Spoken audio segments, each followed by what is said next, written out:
ஒரு அழகான கிராமத்தில் பணக்கார பெண் ஒருவர் தன் மருமகளுடன் வசித்து வந்தார். அவருடைய அண்டை வீட்டில் ஏழை குடும்பம் ஒன்றும் வசித்து வந்தது. அந்த பணக்கார பெண் எப்போதும் தன் அண்டை வீட்டில் இருப்பவர்களுக்கு தொல்லை கொடுத்து கொண்டே இருப்பாள். சமையல் அறையில சிக்கன் இருக்கு, அத குழம்பு வச்சுதுமா. சரிங்க மாமி.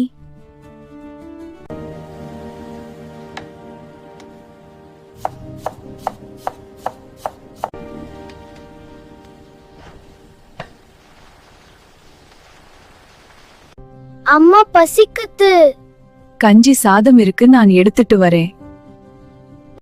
அம்மா பக்கத்து வீட்ல இருந்து கறி குழம்பு வாசனை வருது. மாமி, நான் சமையல் செஞ்சு முடிச்சிட்டேன். கொஞ்சம் குழம்ப பக்கத்து வீட்டுக்கு கொடுத்துடுறேன். நாம எதுக்கு அவங்களுக்கு கொடுக்கணும்? அண்டை வீட்டார் உதவி கேட்டால் உதவுங்கள், கடன் கேட்டால் கொடுங்கள், துயர வேளைகளில் நிவாரணம் அளியுங்கள், நோயுற்றால் நலம் விசாரியுங்கள், மரணமுற்றால் இறுதிச் சடங்குகளில் கலந்து கொள்ளுங்கள், நல்லவை நடந்தால் வாழ்த்து கூறுங்கள், தீயவை நடந்தால் அனுதாபம் தெரிவியுங்கள்.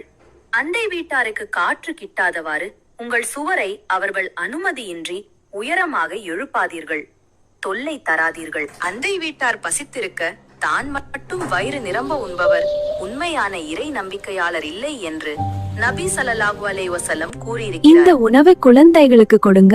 தன் மருமகள் ஜஸக்கல்லாஹ் ஹைர். மொழிகளை கேட்டபின் அந்த நான் உங்களுக்கு அதிகமா தொல்லை தந்துட்டேன், என்ன மன்னிச்சிடுங்க. நல்ல முறையில் உறவை பேணி வாழ்ந்தார்.